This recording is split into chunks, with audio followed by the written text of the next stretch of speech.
இன்னைக்கு கொஞ்சம் kitchen work, அதுக்கப்புறம் பாத்ரூம் கிளீன் பண்ணுறது, ஃப்ரிட்ஜு கிளீன் பண்ணுறதுன்னு கொஞ்சம் வேலை இருக்குது.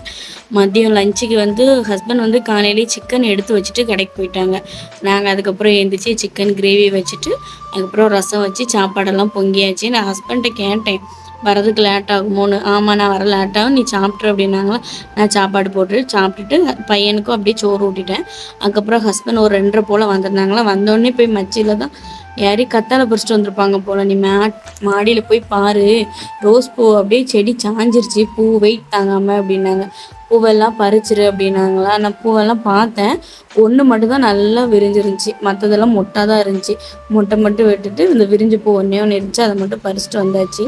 ஒரு பூ ரோஸ் கலர்லேயும் ஒரு பூ ரெட் கலர்லேயும் பார்க்க நல்லா இருந்துச்சு. நான் ஃபஸ்ட் டைம் இவ்வளோ காலம் பூ பூக்கிறத பார்க்க. 5 மட்டும் ஒரே காம்பில் இருக்கா, நல்லா இருக்கு பார்க்க. இந்த கறி குழம்புக்கு கொஞ்சம் உரப்பு காணாதா, அப்போ ஹஸ்பண்ட் வந்து பெப்பர் பொடி வாங்கிட்டு வந்தாங்க. அதை தூவி அதுக்கப்புறம் கிண்டி கொடுத்து நல்லா இருந்துச்சு, டேஸ்ட் நல்லா இருந்துச்சு அப்படின்னாங்க. ஹஸ்பண்ட் அதுக்கப்புறம் வேலைக்கு போயிட்டாங்களா. பையனையும் தூங்க போட்டுட்டு கொஞ்சம் கிச்சன் க்ளீன் பண்ணுற வேலை இருக்குன்னாங்களா. பாத்திரம் எல்லாம் கழுவிட்டு கிச்சனையும் ஃபுல்லாக க்ளீன் பண்ணி முடிச்சுட்டு பாத்ரூம் எல்லாம் கழுவியாச்சு. இன்றைக்கி ஃபுல்லாமே இப்படி தான் வேலை போச்சு.